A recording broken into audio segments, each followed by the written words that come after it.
जय हिंद दोस्तों, मैं मनीष कुमार आप सभी का स्वागत करता हूं अपने YouTube channel JB study points में। तो कैसे हैं आप सभी? उम्मीद करता हूं आप सभी बहुत ही बेहतरीन होंगे और अपनी पढ़ाई को कंटिन्यू कर रहे होंगे। चलिए दोस्तों, मैं एक और सेट लेकर आ चुका हूं, प्रैक्टिस सेट। बहुत धमाकेदार क्वेश्चन होने वाले हैं। जैसे कि आपको पता है कि मैं अगर नेट UGC की तैयारी करा रहा हूं आपकी, तो मेरे सब्जेक्ट क्या हैं? मेरे सब्जेक्ट यहाँ पर मैथ और रीजनिंग है। मैं आपको रेगुलर लगभग 5 सवाल लेकर आ रहा हूँ, जिनमें 2-3 मैथ के होते हैं, 2 सवाल रीजनिंग के होते हैं। तो एवरेज है, एक तरीके से प्रैक्टिस हो रही है हमारी, है ना, रिवाइज हो रहा है। बहुत अच्छा सीरीज चल रही है, मज़ा आ रहा है पढ़ने में। चलिए देखो, यहाँ पर अगर अभी तक जो स्टूडेंट अब नए जुड़े हैं तो सब्सक्राइब कर लो और बेल आइकन प्रेस कर लो। मैं रेगुलर 5 क्वेश्चन करा रहा हूँ आपके मैथ और रीजनिंग के, है ना। और जो 5 क्वेश्चन ये हो रहे हैं विद कंसेप्ट हो रहे हैं। पहले मैं कंसेप्ट बताता हूँ उसका, और फिर उसको आपको डायरेक्ट भी बताता हूँ मैं आपको, है ना। चलिए, JB स्टडी पॉइंट्स के नाम से ऐप है, डाउनलोड कर लो इसको भी। काफ़ी बेनिफिशियल, काफ़ी अच्छी चीज़ें हमारे ऐप पर भी हैं। जो NTA UGC नेट का नया सिलेबस जो स्टार्ट होगा, नया कोर्स जो होगा, उसके लिए आप यहाँ पर ज्वाइन कर सकते हैं। फिर चलिए, आज का पहला सवाल क्या होने वाला है, देखो एक बार। पहला सवाल की अगर मैं बात करूं तो पहला सवाल है, कह रहा है कि श्रीनिजा, मार्कर चेंज कर लेता हूं। श्रीनिजा अपने घर से 9 किलोमीटर पश्चिम की ओर चलती है। तो आप सभी को पता है कि हमारी डायरेक्शन क्या होंगी भाई? 4 डायरेक्शन मेन है हमारी डायरेक्शन। कौन कौन सी? पूर्व, पश्चिम, उत्तर और दक्षिण। मैंने क्या कहा था? डायरेक्शन एंड डिस्टेंस में दिशा का ज्ञान होना बहुत जरूरी है ना। चलिए दोस्तों, देखो एक बार, कह रहा है कि निजा एक लड़की है, जो भी है 9 किलोमीटर पश्चिम की ओर चलती है।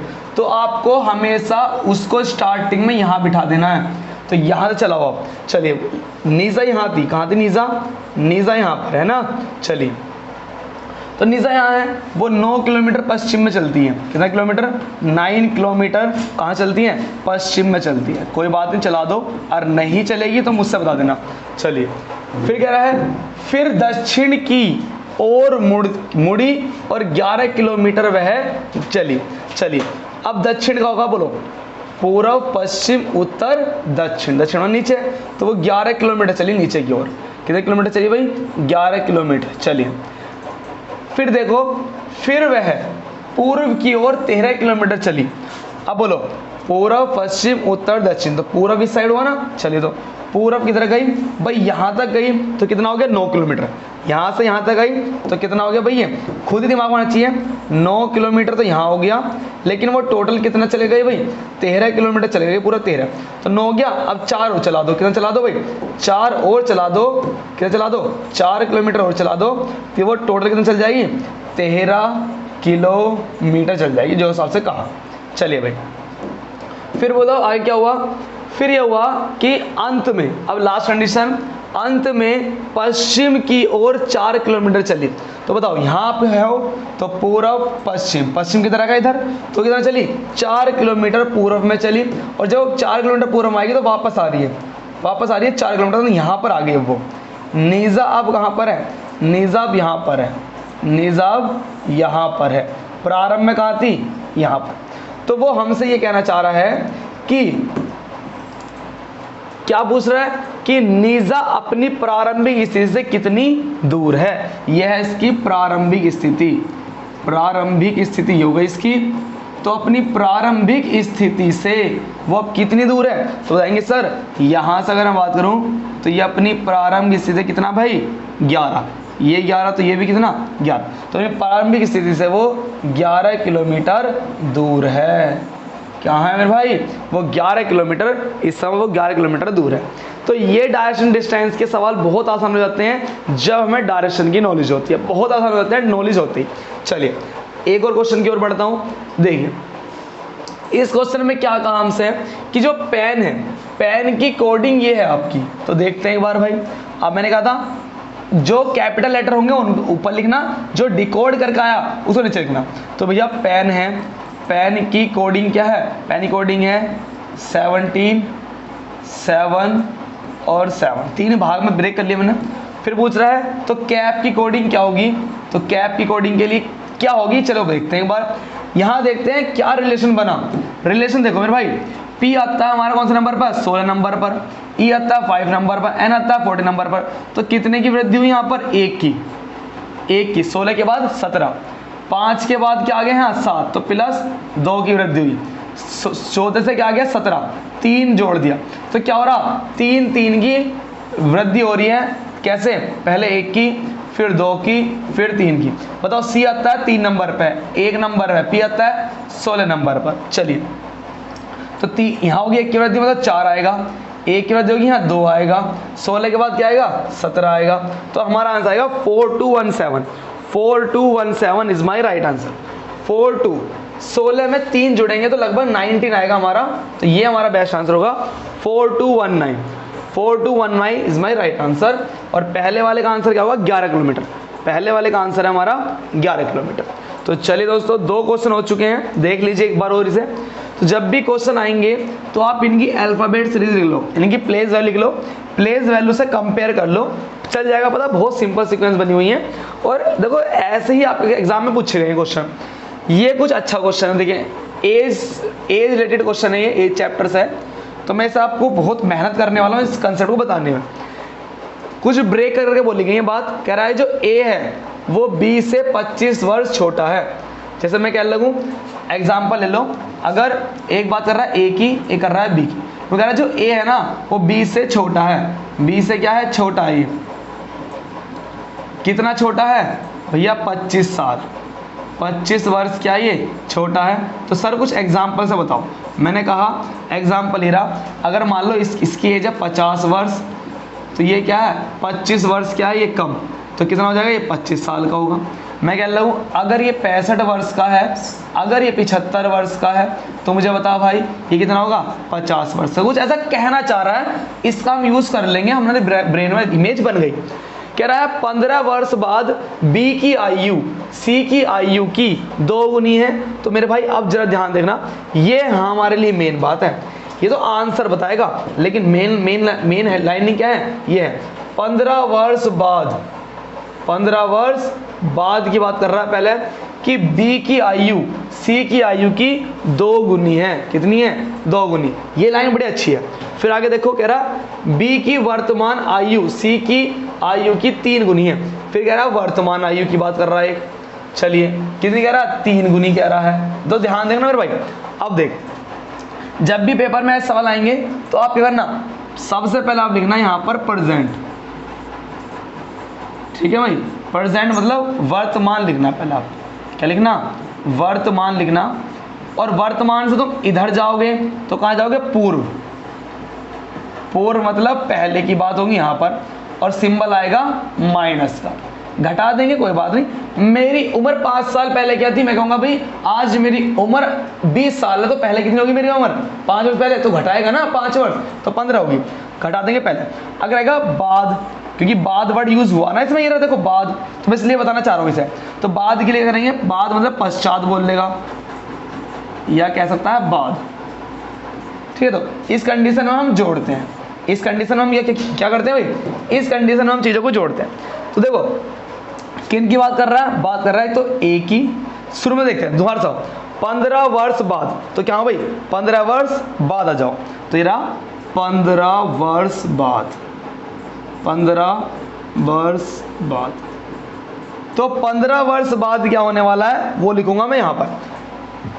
कह रहा बी की आयु सी की आयु की दुगनी है। एक तो बी का जिक्र हुआ है और एक सी का जिक्र हुआ है। बी की जो आयु है वो सी की आयु की क्या है भाई, दुगनी। ये दुगनी है, तो ये दुगनी हुई तो मैं मान लूँगा ये 1 है। अगर ये 1 है तो इसका दुगना हो गया, कोई बात नहीं, बड़ा आसान हो गया, मजा आ गया जी। आगे बढ़ो एक बार, देखो कह रहा बी की वर्तमान आयु। अब कहाँ जाओ, वर्तमान पा जाओ, कोई बात नहीं। चलिए वर्तमान में कह रहा कि बी की वर्तमान आयु, यहाँ भी 2 का जिक्र हो रहा, किसका हो रहा, बी का जिक्र हो रहा है और सी का जिक्र हो रहा है। क्या कह रहा, बी की वर्तमान आयु सी की वर्तमान आयु की 3 गुनी है। जो बी की आयु है वो सी की आयु की 3 गुनी है। कितनी, 3 गुनी। तो इसको 1 मान लें। कोई बात नहीं। चलिए, तो ये समझ में आया। ये लगो मैंने कुछ रेशो बना दिया आपके सामने। क्या बना दिए मैंने आपको? हमने कुछ रेशो बना के दिखाए। कह रहा है 15 वर्ष बाद तो क्या है b 2 गुना, लेकिन वर्तमान में कितना है 3 गुना। तो यही हमसे पूछ रहा है। अब पूछा क्या, हमसे पूछा कि a की वर्तमान आयु क्या है, a की वर्तमान आयु क्या है, ये हमसे पूछा है। तो हमसे, और ए का तो कोई जिक्र ही नहीं हुआ, तो ए का आंसर कैसा आएगा? ए का आंसर आएगा यहाँ से, जो ए है ना वो क्या है, वो बी से 25 साल छोटा है। तो भाई तू इसको निकाल, तो बी को निकाल ले और उसमें से 25 घटा दे, तेरा ए आ जाएगा। तो अब देखो भाई, ये तो हो गया समझाने का। अब मैं सिखाऊंगा इस सवाल बाबू होगा कैसा। ये प्रैक्टिकल सब्जेक्ट, प्रैक्टिकल ये होगा कैसा है वो देख मेरे भाई एक बार। इसके बाद छोटा कर देता हूँ थोड़ा सा।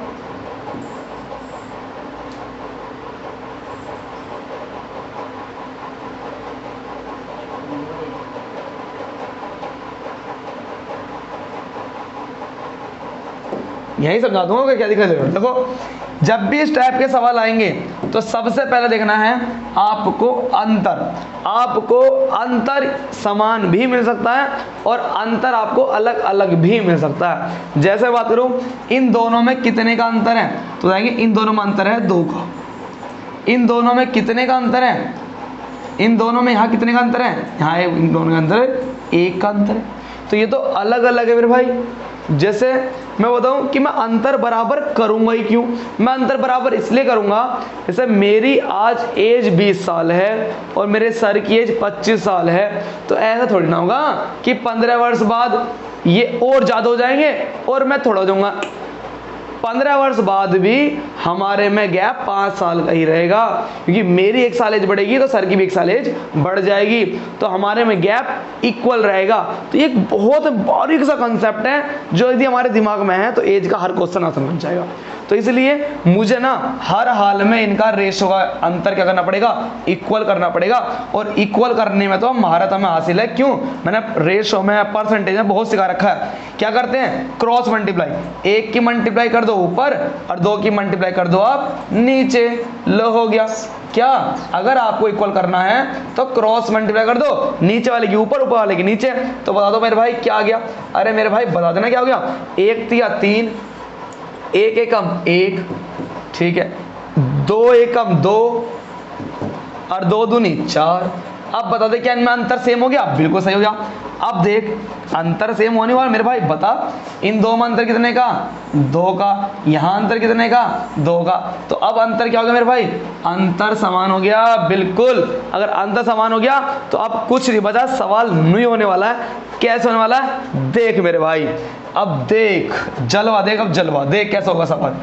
तू बता, वर्तमान से जब हम बाद में गए तो कितने साल की बात की गई? साल में, बता साल में। तो बताएगा भैया 15 साल।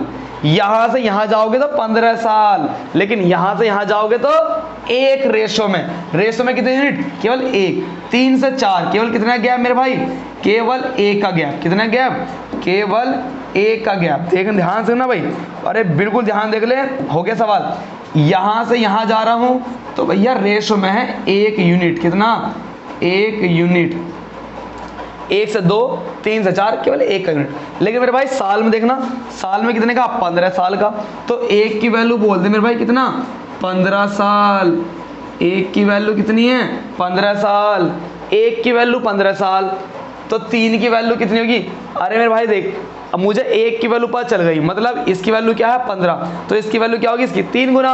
तो आ जाओ, 1 की वैल्यू ये हो तो 3 यूनिट की वैल्यू बोल दो भाई कितनी होगी? 3 यूनिट की होगी 45। अरे 15 तिया 45, ठीक है जी। अरे आ रहा नहीं आ रहा मेरे भाई, बता देना। ये हो गया मेरा 15 वर्ष। 15 वर्ष पहले, 15 वर्ष बाद, ठीक है। तो यहाँ देख मेरे भाई 15, 45 वर्ष यहाँ आ गया। चलिए, तो मेरे भाई देख, ये क्या है? ये रिप्रेजेंट कर रहा है किसको भाई? बी को। अरे है नहीं, ये रिप्रेजेंट कर रहा है सी को। तो भाई देख, बी की उम्र 3 यूनिट की क्या आ गई? 45। 45 आ गई। अगर बी 45 है, अगर बी 45 है मेरे भाई, क्या कह रहा हूं मैं? अगर बी 45 वर्ष का है, तो पता क्या कह रहा था, ए इससे छोटा है कितना, 25 वर्ष छोटा है, तो मेरे भाई इसमें से 25 वर्ष घटा दे, तो 25 वर्ष घटा कितनी आ जाएगी इसकी उम्र, 20 वर्ष आ जाएगी मेरे भाई। तो 20 ही क्या है तेरा आंसर मेरे भाई। बड़ी मेहनत करिए इस क्वेश्चन को समझाने में, दोबारा देखना। ये सवाल वो है एग्जाम में आया हुआ जिसमें अंतर उसने बराबर दिया ही नहीं, वो क्यों देगा। आसान पेपर थोड़ा बनाना है, अच्छा लेवल का क्वेश्चन बनाना है, अच्छे स्टूडेंट सेलेक्ट कर रहे हैं। तो यहाँ देख मेरे भाई अंतर समान नहीं था, लेकिन जो बेसिक एग्जाम होते हैं ना कंपटीशन के, उसमें वो रेशो ना सेम देता है। पहले देगा 2-2, लेकिन हमारा 2-2 नहीं था, तो हमने क्रॉस मल्टीप्लाई करी, दोनों को बराबर कर लिया। यहाँ हमने देखा रेशो में कितना एक का अंतर आ रहा, लेकिन साल में देख कितने का अंतर आ रहा, 15 का आ रहा। तो एक की वैल्यू 15, तो भैया सी की वैल्यू की वैल्यू क्या होगी 15, 3 की वैल्यू कितनी होगी 45। तो ये 15 साल का, ये 45 साल का, 3 गुना है, वेरी गुड। 1 या 3 गुना, वेरी गुड। बी की वैल्यू थी 45, तो 45 से 25 कम किसकी है, ए की, तो ए इज माई राइट आंसर हो गया। चलिए नेक्स्ट क्वेश्चन की आओ। एक और क्वेश्चन देखो, क्या दमदार क्वेश्चन है, बेहतरीन क्वेश्चन। किसका है ये, आपका इस चैप्टर का नाम होता है रैंकिंग चैप्टर का क्वेश्चन। देखिए भाई, सीटिंग अरेंजमेंट, हाय हाय देखो, PQRSTUVW नाम के 8 रेस्तरांस, मतलब दौड़ क्या बोलते हैं ना, जो रेस में दौड़ेंगे, एक सीध में स्थित हैं। चलिए भाई मैं क्या लगा हूँ कि भाई कितने मेंबर हैं, मेंबर है 1 2 3 4 5 6 7 8, 1 2 3 4 5 6 7 8, एक सीध में स्थित है, बोलो हाँ है ना। इसने कहा एक सीध में स्थित है, मैंने एक सीध में कर दिया, लेकिन क्वेश्चन में ये व्रत में भी कर दे, मैं किसी व्रत के चारों ओर स्थित हैं, ऐसे भी आ जाएगा क्वेश्चन, कोई दिक्कत नहीं। तो यहाँ देख भाई, तू सीधी रेखा में स्थित है, कोई बात। अब कंडीशन अप्लाई होंगी, जो कह रहा हो ना लिखते चलना। पहली कंडीशन क्या लिख रहा, एस जो है वो टी के बाएं से दूसरे स्थान पर है, पहली कंडीशन हो गई। तो लिख ले, जो एस है वो टी के बाएं से, भाई इसका बायां इसका दायां, तो बाएं से दूसरे स्थान पर, तो पहला दूसरे स्थान पर कौन है मेरे भाई, एस। तो ये हो गई पहली कंडीशन अप्लाई हो गई। चलिए फिर कह रहा है कि W P के बाएं से तीसरा है, जो W है वो P के बाएं से तीसरा, 1 2 3, तो यहाँ बना दे ले। तो जो W है वो P के बाएं से तीसरा बनाता चल, तो कुछ चिंता मत करे। देख भाई, कर्म कर फल की चिंता मत करे, आ जा। तो क्या कह रहा है ये, कह रहा आगे दूसरा केस हो गया हमारा ये वाला, बना दिया मैंने भाई। नेक्स्ट कह रहा T P और V के बीच में है, कह रहा जो T है ना, जो T है वो P और V के कहाँ है, बीच में है। तो भाई देख यहाँ देखना जरा एक बार, अरे यहाँ देखो भाई एक बार जरा, इसी के अनुसार देखो यहाँ से मैच हो गया। जो T है वो P और V के कहाँ है, बीच में। T और V, जो T है P और V के बीच में, तो T को यहाँ बना ले, ठीक है, आई सा लग रहा है।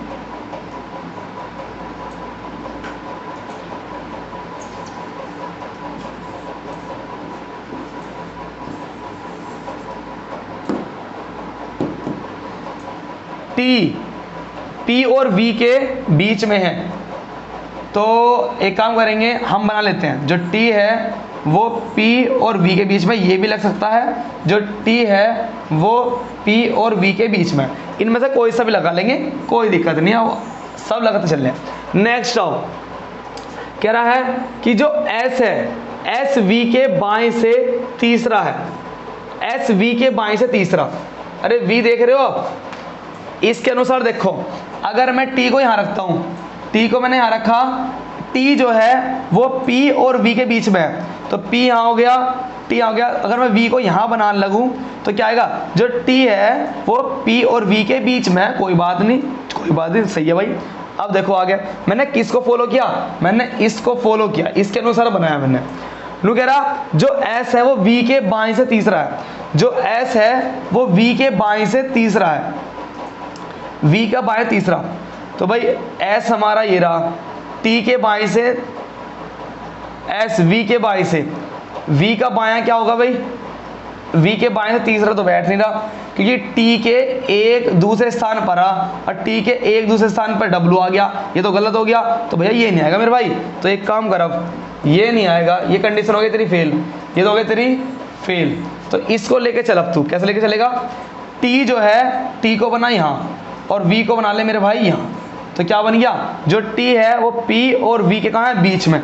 बिल्कुल सही बात लग गई। चलिए, तो ये तो कंडीशन फेल हो गया, हटाते चला। आ जाओ, देखो s v के बाएं तीसरा, जो s है वो v के बाएं तीसरा। देखो भाई आएगा भी तीसरा, देखो यहाँ है v, तीसरा बना 1 2 3, यहाँ गया तेरा s, जो s है वो v के बाएं से तीसरा 1 2 3, सही बात है। और देख ले t के जो है दूसरा 1 2, t के हिसाब से t के साथ दूसरा, तो अप्लाई हो गया सारी कंडीशन, ये भी अप्लाई हो गई और ये भी अप्लाई होगी, दोनों चीज़ इसमें आ गई। चलिए आ जाओ, कह रहा है कि W U के ठीक दाएं हैं। W जो है ना वो U के ठीक दाएं हैं, तो U को यहाँ बना दे, U के ठीक दाएं क्या गया, तो W आ गया। चलिए R P के दाएं तीसरा है, R जो है P के दाएं, R जो है P के दाएं तीसरा, तो P के दाएं चल तीसरा, P है रहा दाएं तीसरा ले 1 2 3, तो यहाँ बना दे क्या भाई तू R जो है वो P के दाएं तीसरा 1 2 3, तो ये भी डन हो गया। चलो आओ, ये भी डन हो गया, P के दाएं तीसरा। तो कह रहा है अब देखो बचा कौन भैया, क्या था P, Q नहीं बचा तो Q यहाँ आ जाएगा। चलिए कोई दिक्कत नहीं। तो बताओ P Q R S T U W सब हो गया। चलो पूछा, ये क्या पूछा मेरे भाई, पूछा ये क्या पूछ रहा कि S के दाएं से चौथे स्थान पर कौन है। S के दाएं से चौथे स्थान पर देखो 1 2 3 4, चौथे स्थान पर कौन है R, चौथे स्थान पर कौन है मेरे भाई, चौथे स्थान पर कौन है, चौथे स्थान पर है R is my right answer. Condition लगाते रहो, ये लगा देखी गलत बैठ रहा, ये लगाई तो सही बैठ रहा, कोई दिक्कत नहीं। चलिए भाई नेक्स्ट सवाल, आज का लास्ट सवाल ब्लड रिलेशन का। तो ब्लड ले चलता हूं, तो मैं खून के रिश्तों में ब्लड रिलेशन,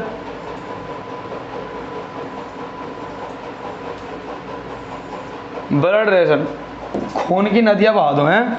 आ जाओ देखो, कह रहा है दया का जो भाई है ना अमित है, दया का भाई कौन है, अमित। तो दया हो गया और दया का भाई है अमित, तो भाई को एक साथ बना, दया और दया का भाई, क्योंकि दया और दया का भाई क्या अमित, तो भाई बना दे। तो भाई बनाएगा तो ट्राइंगल में क्या यूज करेगा भैया, अगर मेल वर्ड यूज हुआ है तो मेल के लिए ट्राइंगल यूज करना, अगर फीमेल यूज हुआ है, अगर फीमेल की बात हो रही है, फीमेल की बात हो रही है तो सर्कल बना लेना।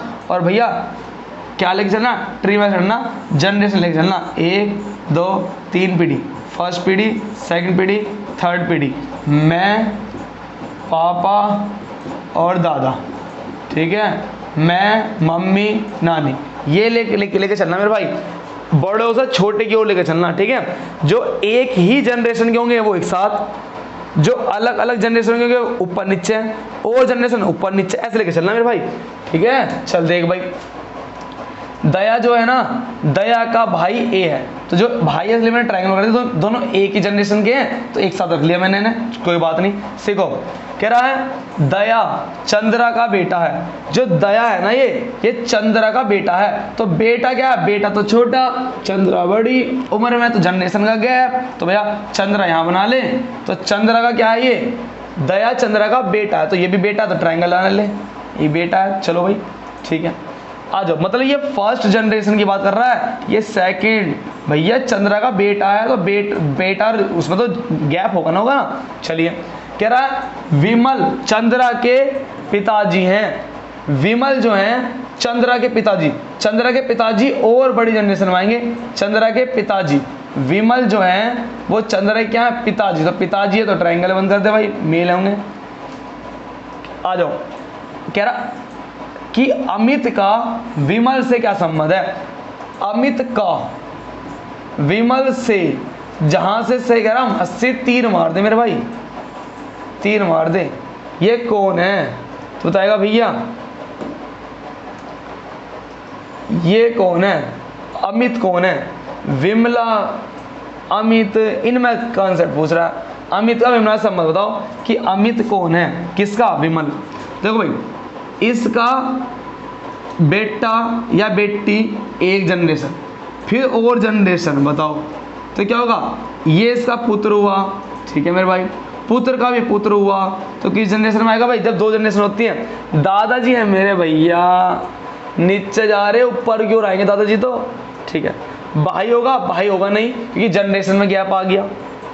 क्या होगा, चाचा जी होने कि चाचा जी तो एक जनरेशन में आएंगे, ये बेटा।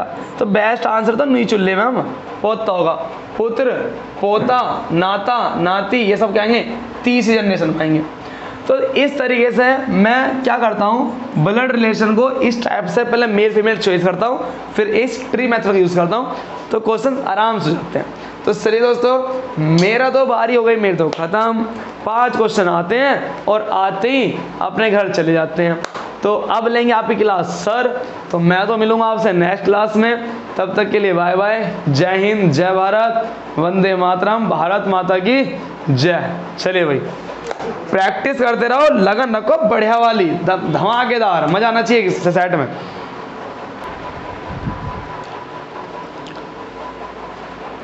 नमस्कार दोस्तों, JB स्टडी पॉइंट में आपका स्वागत है। दोस्तों अभी आप पढ़ रहे थे मनीष सर से, और मेरा नाम देव कुमार, PhD हिस्ट्री, एक बार जैरब 4 बार नेट पास। ठीक है, अब जो जितने भी बचे हुए सवाल हैं अब आपको हम कराएंगे। तो 6ठा सवाल आपके सामने, क्वेश्चन नंबर 6 है। दोस्तों क्वेश्चन नंबर 6 आपके सामने देखो, यहाँ वाई लैंग्वेज है। ठीक है, कुछ सवालों में जैसे कि प्रभावी संचार के लिए प्राथमिक घटकों में से एक है। दोस्तों देखो, प्रभावी संचार मतलब होता है इफेक्टिव कम्युनिकेशन। इफेक्टिव कम्युनिकेशन, ऐसा व्यक्ति, ऐसा टीचर जो अपनी बातों से, अपने बोलचाल के माध्यम से दूसरे का मन मोहित कर ले, दूसरे को खुश कर दे, दूसरे को दोस्तों जान ले, अंदर तो जान ले, दूसरे को बोलने पर मजबूर कर दे, पूछने पर मजबूर कर दे, खुश हो जाए, सेटिस्फाइड हो जाए, ऐसे बोलते हैं इफेक्टिव कम्युनिकेशन। ठीक है, यानी कि प्रभावी संचार के लिए प्राथमिक जो प्राइमरी कंपोनेंट होते हैं, प्राइमरी कंपोनेंट जो होते हैं उनमें से एक है। बहुत बड़े सवाल है, देखो कई बार सवाल एग्जाम में आ चुका है ये सवाल। पहला, संदेश की योजना बनाना, आकर्षक व्यक्तित्व, माइक्रोफोन का उपयोग, संचारक की उम्र। दोस्तों आप ये देखो, क्या कोई अच्छा दिखने वाला व्यक्ति आपको लगता है कि वो अच्छा ही बोलता होगा? बताइए, क्या कोई दोस्तों ऐसा भी होता है कि जो आदमी बदसूरत हो वो इतना अच्छा कम्युनिकेटर होता है, वो इतना अच्छा प्रभावी संचारक होता है जिसका कोई जवाब नहीं। ठीक है, तो देखो आकर्षक व्यक्ति, तो ये गलत है। ठीक है, यानी कि जिसकी आकर्षक पर्सनैलिटी हो, जरूरी नहीं है वो एकदम अच्छा वक्ता हो। ठीक है, पहला ये वाला गलत। माइक्रोफोन का प्रयोग, दोस्तों माइक्रोफोन नहीं, माइक्रोफोन है। ठीक है, माइक्रोफोन ऐसे भी होते हैं, जरूरी नहीं है कि माइक्रोफोन यूज करने वाला टीचर या कोई भी व्यक्ति अच्छा वक्ता हो सकता है। ठीक है, तो ये भी गलत है, ये प्राइमरी घटक नहीं है। संचारक की उम्र, दोस्तों ऐसा हो सकता है, देखो मनीष सर पढ़ा के गए हैं, ठीक है, उनकी उम्र शायद 24-25 साल के होंगे, मैं उनसे बड़ा हूँ, तो देखो ज़रूरी नहीं है कि मैं उनसे अच्छा बोलने वाला हूँ। समझ रहे हैं आप? तो उम्र जो है, जो इफेक्टिव कम्युनिकेशन होता है, जो संचारक होता है, जरूर नहीं उस पर उम्र के अनुसार सही बोले। एक छोटा बच्चा भी अच्छा बोलता है। देखो आप इंग्लिश स्पीकिंग डालना यूट्यूब में, तो एक छोटी सी लड़की 15-16 साल की लड़की है दोस्तों, इतनी हाई फाई इंग्लिश बोलती है कि पूरी दुनिया में उसका डंका बजता है, इतने फ्लुएंट इंग्लिश बोलती है वो। ठीक है, आरती नाम है साथ उसका। जरूर नहीं है उसकी संचारक की उम्र जो है अच्छा कम्युनिकेट करे। तो देखो क्या बचता है, संदेश की योजना बनाना। देखो दोस्तों कोई भी टीचर हो, ठीक है, जब तक वो अपने लेसन प्लान नहीं बनाएगा, या कोई भी वक्ता है वह योजना नहीं बनाएगा पहले कि मुझे क्या क्या शब्द बोलने हैं, ठीक है, तो वो अच्छा इफेक्टिव कम्युनिकेशन नहीं कर सकता। ठीक है, देखा हम भी क्लास बनाते हैं दोस्तों, पहले हम इसको पढ़ते हैं। ठीक है, देखो हमें क्या पता भाई क्या क्या हो सकता है इसमें। अगर हम नए नए सवालों से रूबरू करने के लिए हम एक साथ आपके सामने कैमरे के सामने आ जाएं तो हम नहीं कर पाएंगे। हम भी दोस्तों पढ़ते हैं। ठीक है, तो प्रभावी संचार के लिए जो प्राथमिक घटक होता है वो होता है कि हर एक कम्युनिकेटर को, संचारक को संदेश की योजना बनाना चाहिए, तभी वो अच्छा संचारक होगा। ठीक है, क्वेश्चन नंबर 7 इंग्लिश में भी है, हिंदी में भी है। निम्नलिखित में से कौन सा दशमलव संख्या 23 के द्विआधारी समकक्ष का प्रतिनिधित्व करता है? देखो मैंने कल आपको पूछा था कि भाई 42 का, आपसे पूछा था मैंने 42 का बाइनरी बनाना है आपको। ठीक है,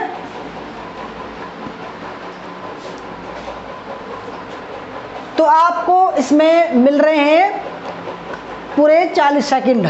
ठीक है, यानी कि 23 का आपको क्या करना है, 23 क्या है, ये दशमलव संख्या है, इसको क्या करना है 0 और 1 की फॉर्मेट वाला बाइनरी में चेंज करना है, बाइनरी में।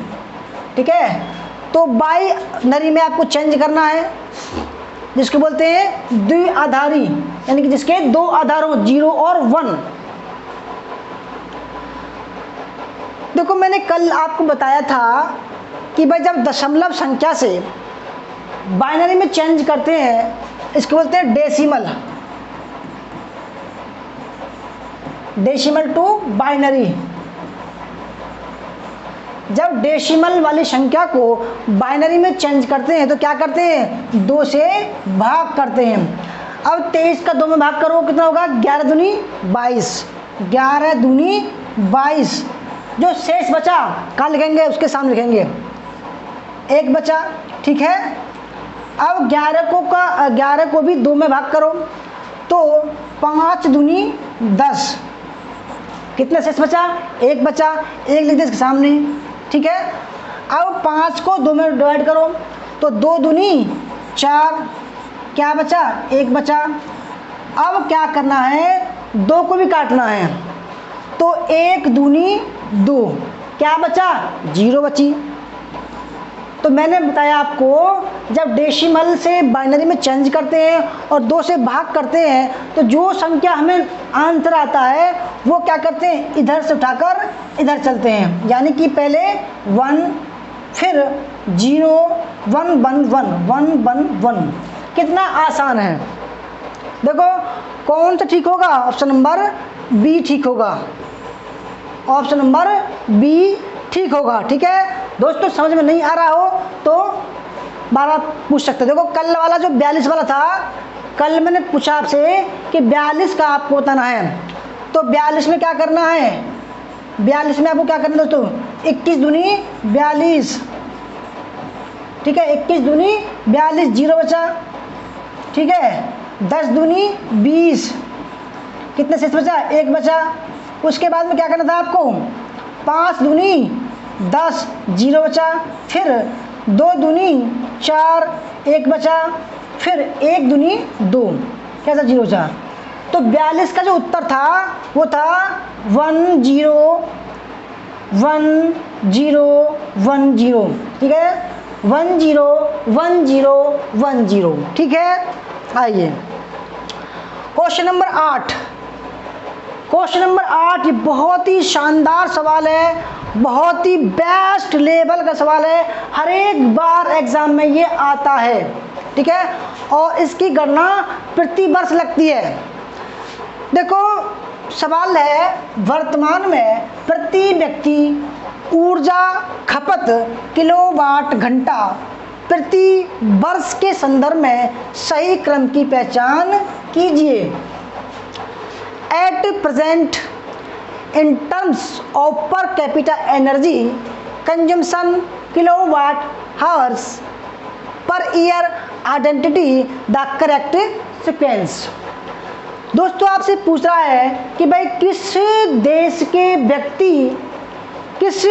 के व्यक्ति जो ऊर्जा खपत करते हैं, खपत का मतलब होता है खर्च करना, जैसे कि पंखा चलाया, कूलर चलाया, एसी चलाया, गीजर चलाया, लाइट चलाई, कोई भी लाइट जलाई, तो किस देश के व्यक्ति सबसे ज़्यादा खर्च करते हैं, कौन से देश के व्यक्ति सबसे कम खर्च करते हैं, और कौन से व्यक्ति सबसे कम से उससे ज़्यादा करते हैं, फिर सबसे ज़्यादा करते हैं। ठीक है, तो इस तरीके से पूछा गया है कि सबसे ज़्यादा से सबसे होता हुआ कम जा रहा है। देखो आप दोस्तों ये मानो, अगर एसी की बात करें तो देखो एसी चलेगी जहाँ गर्मी ज़्यादा पड़ती है। ठीक है, गीजर कहाँ चलेगा, जहाँ पर ठंड पड़ती है। तो दोस्तों तो सबसे ठंडा जो देश है वो रूस है। ठीक है, माइनस में 70 टेम्परेचर जाता है, 70 टेम्परेचर। तो देखो सबसे ज़्यादा दुनिया में जो खर्च करता है वो करता है रूस का व्यक्ति। ठीक है, उसके बाद में चीन, फिर उसके बाद में ब्राज़ील है इस बार, और चौथे नंबर पर है भारत। तो याद रखिएगा, अगर सवाल आ जाए तो क्या करना है आपको, रूस, उसके बाद में चीन, फिर ब्राज़ील, फिर इंडिया। ठीक है, देखो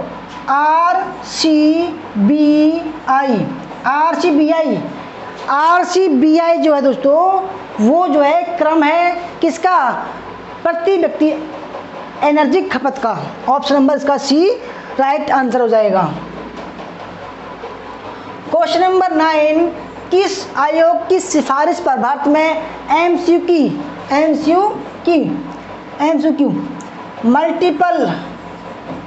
मल्टीपल चॉइस क्वेश्चन, यानी कि एग्जाम में मल्टीपल जो क्वेश्चन आते हैं वो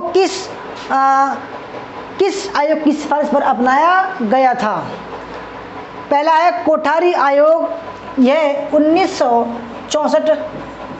ठीक है, मुदालिर आयोग 1952, राधाकृष्ण आयोग 1948, स्वतंत्र भारत का प्रथम आयोग था, इसको बोलते हैं विश्वविद्यालय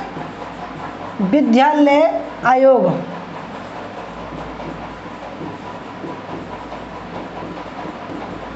ठीक है, दूसरा विश्वविद्यालय आयोग, या इनमें से कोई नहीं।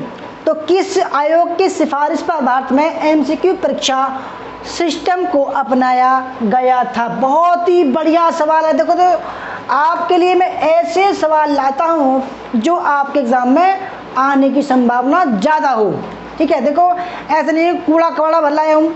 देखो आप टाइम भी खर्च कर रहे हो, तो ऐसा सवाल आपको दिए जाएं ताकि आपके एग्जाम में आ सके।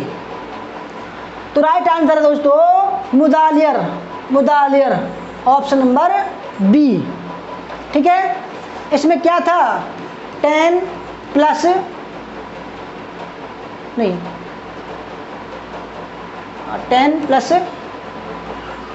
2 + 3 ये सिस्टम था इसमें।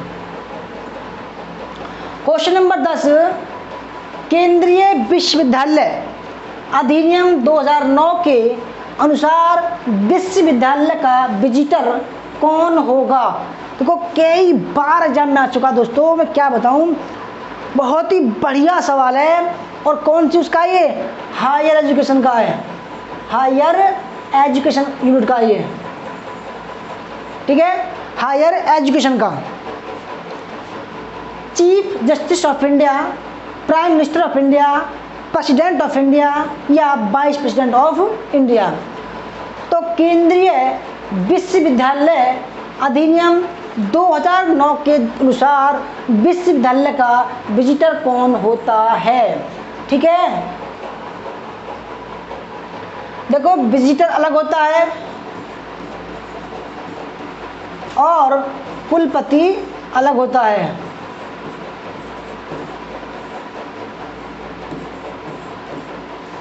ठीक है। तो देखो केंद्रीय विश्वविद्यालय का जो विजिटर होता है वो होता है राष्ट्रपति, और कुलपति की बात करें तो केंद्रीय विश्वविद्यालय का जो कुलपति होता है वो वाइस प्रेसिडेंट उपराष्ट्रपति होता है उपराष्ट्रपति, याद रखिएगा उपराष्ट्रपति, ठीक है। वाइस प्रेसिडेंट्स होता है कुलपति और विजिटर होता है प्रेसिडेंट ऑफ इंडिया, राष्ट्रपति, ठीक है। क्वेश्चन नंबर 11 बहुत बेहतरीन सवाल है ये दोस्तों, एकदम मक्खन मलाई वाला सवाल है ये, बहुत बेहतरीन सवाल है। यूजीसी की स्थापना किस उद्देश्य के लिए हुई थी? सवाल देखो कई आते हैं इसमें से।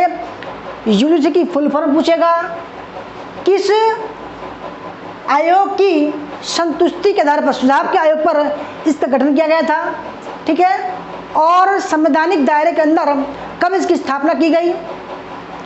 और देखो इसकी स्थापना 2 बार हुई, याद रखिएगा 2 बार स्थापना हुई। तो यूजीसी की स्थापना किस उद्देश्य के लिए की गई थी? कई बार आ चुका एग्जाम में। देखो देश में उच्च शिक्षा में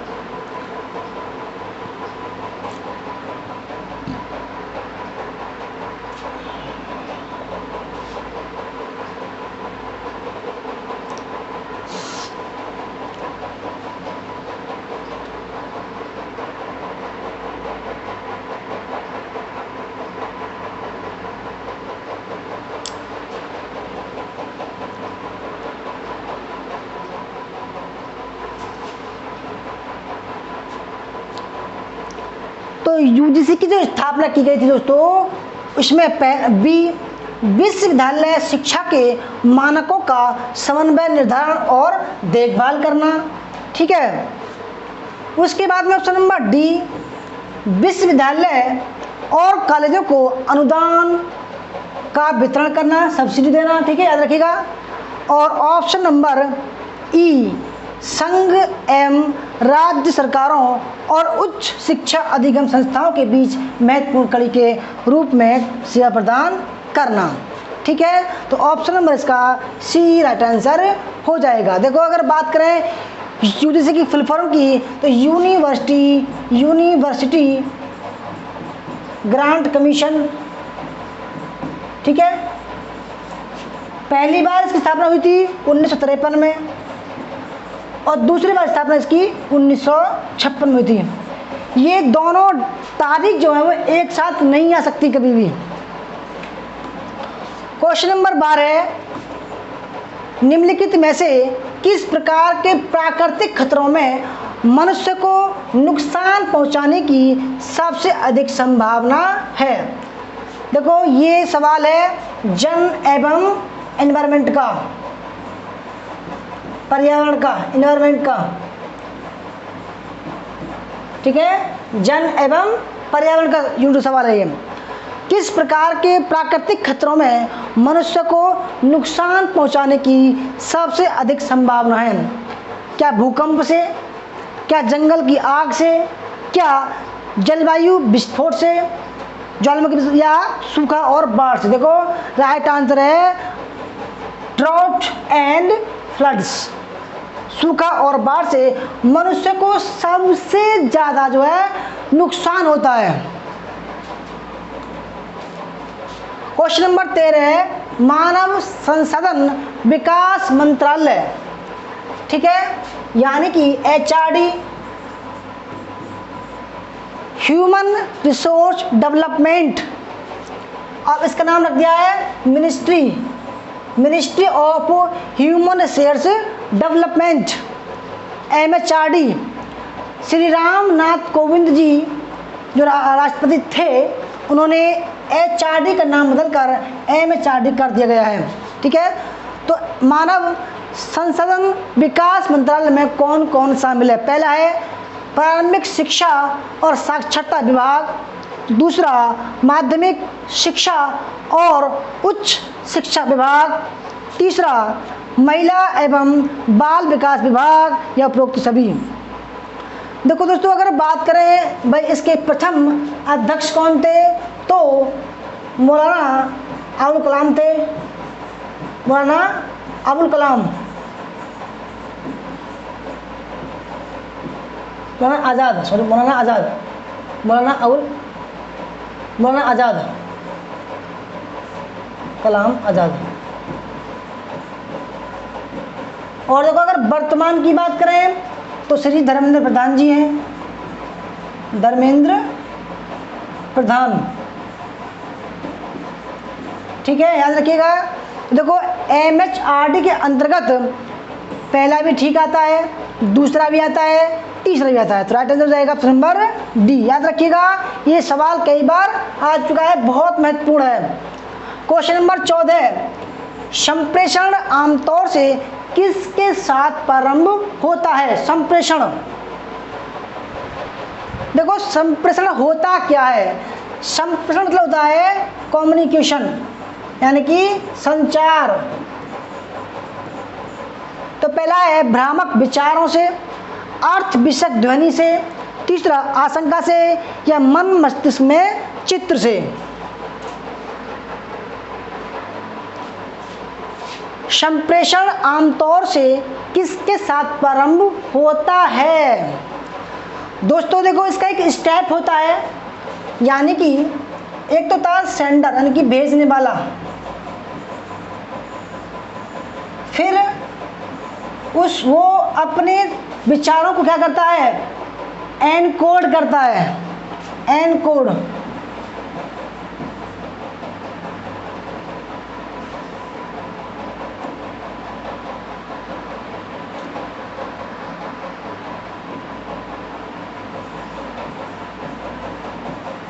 ठीक है, फिर क्या करता है? वो भेजता है किसी ट्रांसमीटर के माध्यम से, ट्रांसमीटर, यानी कि देखो अगर इंसान है तो हवा के द्वारा जाएगा, है ना। फिर एक रिसीवर होगा, रिसीवर कोई स्टूडेंट हो सकता है, कोई भी हो सकता है, वो क्या करेगा? डिकोड करेगा उस बात को जो सामने वाले ने भेजा है कि भाई क्या कहना चाह रहा है। फिर क्या करेगा? ये फीडबैक देगा, इसको क्या देगा? फीडबैक। देखो मैं हूँ, मैं बोल रहा हूँ, यानी कि एनकोड कर रहा हूँ मैं। फिर यूट्यूब के माध्यम से आप जो है ये जो पढ़ाया हुआ आपके पास जा रहा है, आप रिसीवर हो, ठीक है, आप आंखों से देख रहे हो, फिर इसको समझ रहे हो और क्या कर रहे हो? आप डिकोड कर रहे हैं। फिर आप कमेंट कर रहे हो, रिप्लाई कर रहे हो, तो ये क्या है?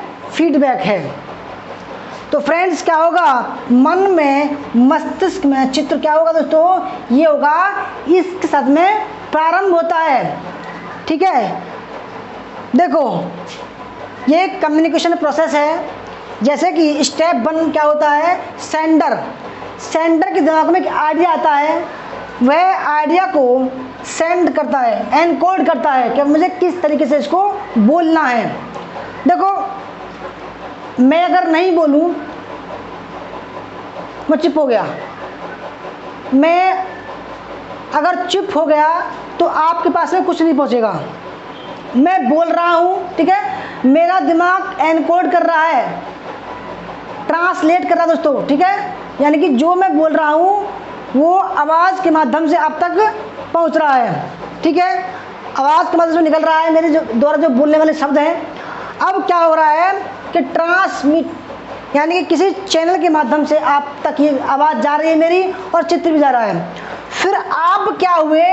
आप जो हमारी क्लास को कर रहे हो, आप हो गए रिसीवर। ठीक है, आँख आपको, आँख जो है आपकी देख रही क्लास को, और जो आपका दिमाग है वो दोस्तों क्या कर रहा है? वो इस चित्र को डिकोड कर रहा है, जो मैं बोल रहा हूँ डिकोड कर रहा है। अगर मैं दोस्तों ऐसी भाषा बोलूँ जो आपके समझ में नहीं आए तो क्या होगा? तो दोस्तों वो स्टेप जो है बेकार हो जाएगा, कम्युनिकेशन प्रोसेस जो है खराब हो जाएगा। तो दोस्तों आपका दिमाग जो है डिकोड नहीं कर पाएगा, तो ये जो स्टेप है वो टूट जाएगा। जब आप रिसीवर डिकोड कर रहे हो तो आप कमेंट के माध्यम से क्या कर रहे हो?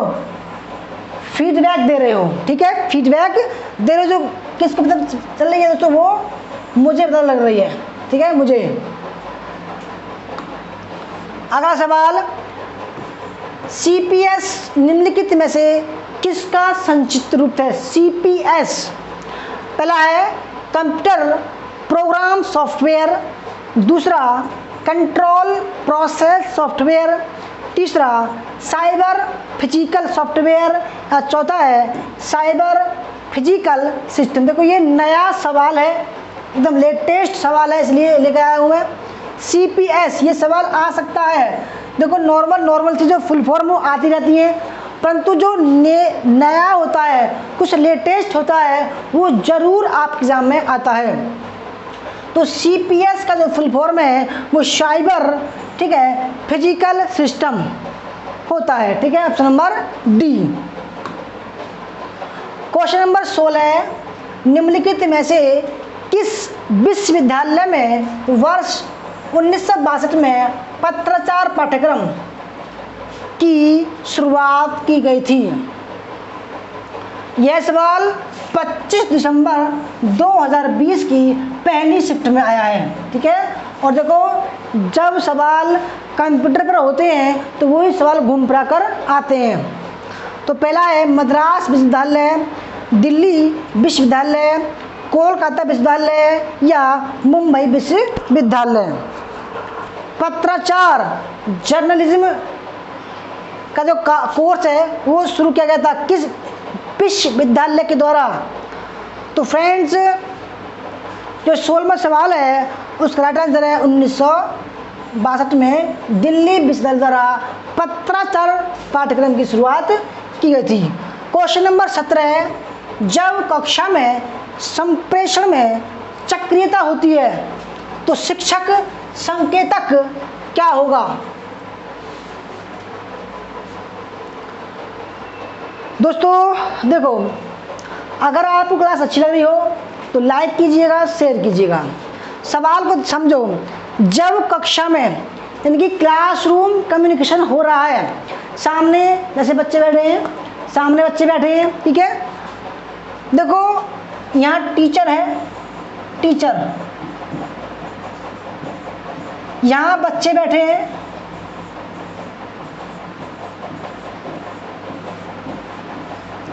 ठीक है।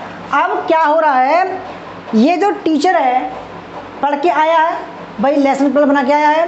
अब क्या है, इसके ये सेंडर हो गया, ठीक है। अब जो उसको पढ़ाना है वो ये एनकोड करके पढ़ाएगा। देखो ये हो गया सेंडर, संकेतक, संकेतक। अब क्या करेगा दोस्तों, ये एनकोड करेगा, एनकोड करेगा, एनकोड यानी कि जो पढ़ाना है वो सरल भाषा में भेजेगा। किसके माध्यम से दोस्तों? ये जो ये हवा है, ये क्लासरूम में यानी कि जो चैनल है, ये जो आवाज़ है उसके माध्यम से कम्युनिकेट करेगा, आवाज़ के माध्यम से। अब बच्चे क्या हुए, बच्चे हुए रिसीवर, जो स्टूडेंट है वो रिसीवर हुए, क्या हुए, रिसीवर, प्राप्तकर्ता। अब ये तो कानों से सुन रहे हैं, कानों से तो सुन रहे हैं और आंखों से देख रहे हैं। अब इनका दिमाग जो टीचर बोल रहा है उसको डिकोड करेगा, ट्रांसलेट करेगा कि मास्टर क्या बोल रहा है, ये दोस्तों डिकोड करेगा। ठीक है, जैसे कि मैं आपको समझा रहा हूँ, आप इस चीज़ को डिकोड कर रहे हैं, समझ रहे हैं इस चीज़ को। और फिर अगर टीचर पूछेगा कि भाई क्या बच्चों समझ में आया, अगर मैं पूछने लगूँ समझ में आया, तो आप यस कहोगे, यस आया जी आया। तो इसको क्या बोलते हैं, फीडबैक बोलते हैं। तो बच्चे क्या कहेंगे, यस समझ में आया, समझ में आया। ठीक है, ये क्या होगा दोस्तों, ये फीडबैक होगा, फीडबैक। तो इसी प्रकार सवाल समझिए कि जब कक्षा में संप्रेषण में चक्रियता होती है, देखो चक्र मतलब गोलाकार। देखो जब टीचर है, इसने एनकोड किया, ठीक है, बच्चे तक पहुंचा, रिसीव किया, और इन्होंने डिकोड किया, डिकोड। अब इन्होंने क्या किया, फीडबैक दिया। तो दोस्तों क्या होगा, चक्रीय हो गया। तो अब देखो, जब ये टीचर था, जब ये भेज रहा था सवाल, तब ये क्या था, संकेतक था। जब ये कुछ प्राप्त कर रहा है इस तरीके से, तो क्या हुआ, विसंकेतक हुआ। क्या हुआ, विसंकेतक, डिकोडर हुआ। तो फ्रेंड्स क्या हो गया दोस्तों, सक्रिय विसंकेतक हुआ, एक्टिव डिकोडर हुआ, क्योंकि ये बच्चों की बातों को समझ रहा है। अगर बच्चा पूछने लगे सर ये बताओ ऐसे हुआ तो ऐसे क्या होगा, कोई सवाल पूछ लगे तो क्या होगा, टीचर सुनेगा, समझेगा। ठीक है, आगे बढ़ते हैं। देखो दोस्तों, factor of effective classroom communication, यानी कि क्लासरूम कम्युनिकेशन, ठीक है, का जो प्रभाव है उसके फैक्टर अफेक्टिंग जो कारक हैं वो देखते हैं। जैसे कि use of best teaching strategy, यानी कि नए नए प्रयोग जो हैं, उसके जो बेस्ट प्रयोग हैं उसको शामिल करना चाहिए उसको। इससे क्या होगा, इफेक्टिव होगा, प्रभावशाली कक्षा संचार होगा। दूसरा, यूज ऑफ प्रॉपर टेक्नोलॉजी, यानी कि जो बेस्ट टेक्नोलॉजी है उसका प्रयोग करना सही रहता है, जिससे क्लासरूम जो कक्षा संचार होता है वो इफेक्टिव होता है। तीसरा, इफेक्टिव यूज ऑफ फीडबैक, यानी कि अगर बच्चे समझ रहे हैं तो फीडबैक वो जरूर देंगे। अगर फीडबैक अच्छा आ रहा है दोस्तों, देखो आप भी खुश होगे अगर टीचर होगे तो, और मैं भी खुश हूँगा अगर जब आप फीडबैक देते हो। ठीक है दोस्तों, आज से आप फीडबैक जरूर देना। ये क्लास कैसी लगी, अच्छी लगी तो लाइक करना, शेयर करना। देखो मैं सब कहते हैं तो वो फीडबैक पूछता है टीचर। टू वे कम्युनिकेशन होता है, यानी कि अगर टीचर दोस्तों बच्चों से कुछ कह रहा है तो अगर बच्चे ने सवाल पूछ लिया तो टीचर का दायित्व है कि उसको सुने, यानी कि टू वे कम्युनिकेशन होना चाहिए। एक तरफ नहीं कि भाई टीचर बोल रहा है बच्चे शांत है, बच्चे शांत हैं, कोई सवाल नहीं पूछ रहे हैं ना फीडबैक दे रहे हैं, तो दोस्तों वो अच्छा संचार नहीं है। वो अच्छा संचार तब होता है जब टू वे कम्युनिकेशन हो, यानी कि अगर टीचर कुछ बोला बच्चों को तो बच्चे सवाल पूछ सकते हैं, हाँ या ना में जवाब दे सकते हैं। डेवलपमेंट ऑफ मोटिवेशन, यानी कि दोस्तों जो मोटिवेट करने वाले शब्द हैं उसको जो है डेवलप करना चाहिए, उसको बच्चों को बोलना चाहिए। प्रिंसिपल ऑफ क्लैरिटी, यानी कि हर एक चीज में क्लियरिटी होनी चाहिए। क्वेश्चन नंबर 18 NCERT, NCERT इसकी फुल फॉर्म बताइए, इसकी फुल फॉर्म आप कमेंट करके बताइए। सवाल देखते हैं, NCERT ने किस अनुसंधान से स्कूलों में कार्यरत शिक्षकों को अवगत कराया है। बहुत ही बढ़िया सवाल है, बिल्कुल लेटेस्ट सवाल है ये। अभी NCERT ने किया है, एक शोध किया है जिसके द्वारा टीचरों को कुछ बताया गया है। कौन सा शोध है वो, ठीक है, आपके सामने चार ऑप्शन है, व्यावहारिक, ऐतिहासिक, मौलिक या क्रियात्मक।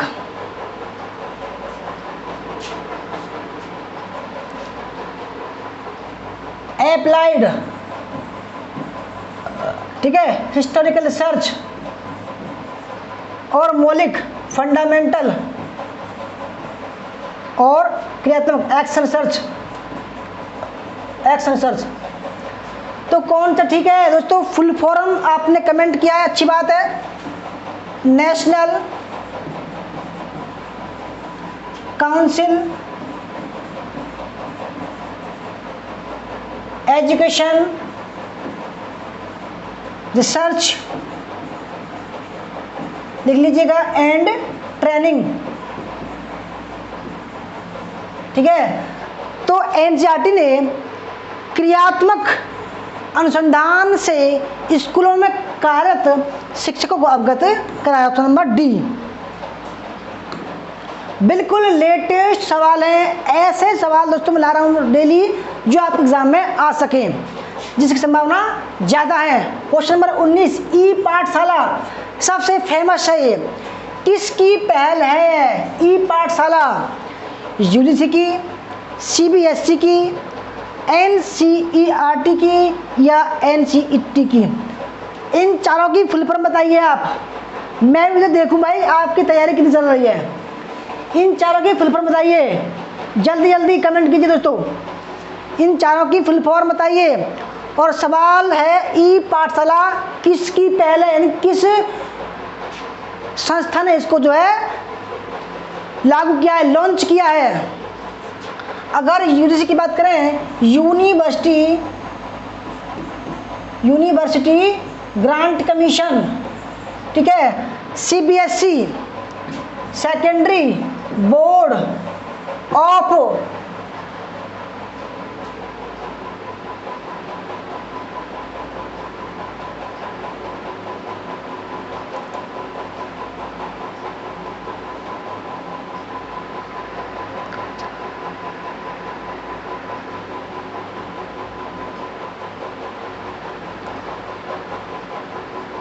सेकेंडरी बोर्ड ऑफ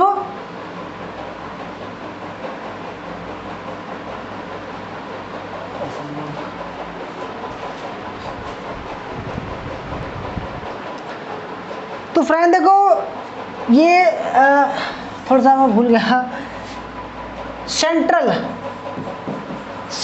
बोर्ड, केंद्रीय बोर्ड ऑफ सेकेंडरी एजुकेशन, ठीक है। एनसीईआरटी की बात करें तो national council of education research and training. अगर एनसीटी की बात करें, national council of teacher education, ठीक है। तो ई पाठशाला जो शुरू किया है दोस्तों, वो शुरू किया है ऑप्शन नंबर सी, एनसीईआरटी ने। क्वेश्चन नंबर 20 और आज का लास्ट सवाल है। वीडियो अच्छी लगे तो लाइक करके जाना दोस्तों, कमेंट करके जाना ज़रूर कितने सही हुए। विश्वविद्यालय अनुदान आयोग यूजीसी की स्थापना किस वर्ष हुई थी? देखो मैंने बताया आपको कि भाई इसकी स्थापना दो बार की गई थी। देखो 1948 राधाकृष्णन आयोग के द्वारा, जो विश्वविद्यालय आयोग था, द्वारा यूजीसी की स्थापना पर सुझाव दिया गया, ठीक है।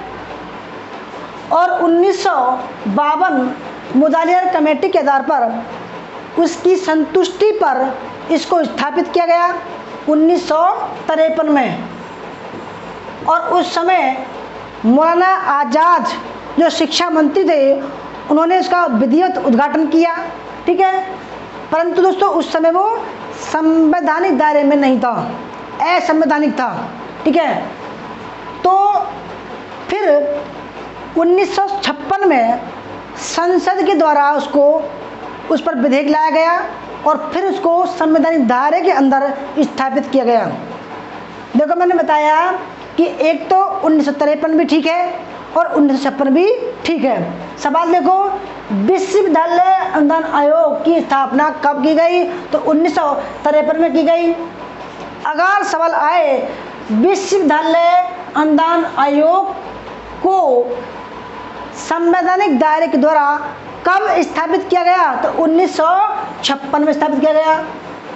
अगर सवाल ऐसा ही आए, ठीक है, तो दोस्तों इन दोनों में से एक ही ऑप्शन आएगा, ठीक है। पहली बार 1953 में और दूसरी बार 1956 में किया गया था। दोस्तों ये थी हमारी आज की क्लास। आपको कैसी लगी? अच्छी लगी तो लाइक करना, शेयर करना, कमेंट करना। अगर आपको हमारा कोर्स ज्वाइन करना है नेट हिस्ट्री प्लस पेपर 1 का, तो 3000 रुपये का कोर्स है। 6 महीने का, 1 साल का 4000 रुपये का है और 2 साल का 5000 रुपये कोर्स है। हमारा नंबर है 8218345167। संपर्क कर सकते हैं। धन्यवाद।